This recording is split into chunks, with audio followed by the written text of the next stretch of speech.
Plate check करा बरं एकदा. नंबर प्लेट ही MH 25 B0971. ए कोण आहो तुम्ही? आम्ही फायनान्स कंपनीचे माणसं आहे. तुमच्या गाडीचे हप्ते थकलेत. अरे सासरवाडीने गिफ्ट दिली एक तर लग्न सासरवाडीने देऊ द्या. हप्ते भरलेत का? कशाचे हप्ते? रोख हार्ड काय दिले सासरवाडीने मला? काय नाही. काढा चावी काढा.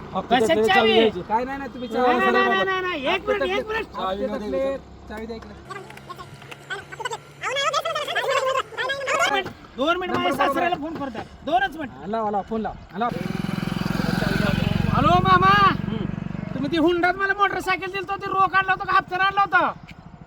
काय बोला. काय सांगू साहेब तुम्हाला? मामाला आता विचारलो मी तर हुंड्यात फक्त गाडी दिली म्हणला, हप्ते भरायचा काय संबंध नाही म्हणला. तेच म्हणलं, तुमच्या सासऱ्यानं तुम्हाला गंडवलंय. लग्नात फक्त गाडी दिली आहे, ती पण 0 डाऊन पेमेंट वर. सगळे हप्ते भरायचे तुम्हाला आता. चावी द्या. चला हो, घ्या गाडी. चला घ्या, जप्त करा गाडी. चला हप्ते भरा पुन्हा गाडी घेऊन जावा. भरायला येत नाही होता हप्ता नाही, कशाला घेता गाडी? हट. चला गाडी घेऊन चला. सासऱ्यानं हुंड्यात गंडवलं रे.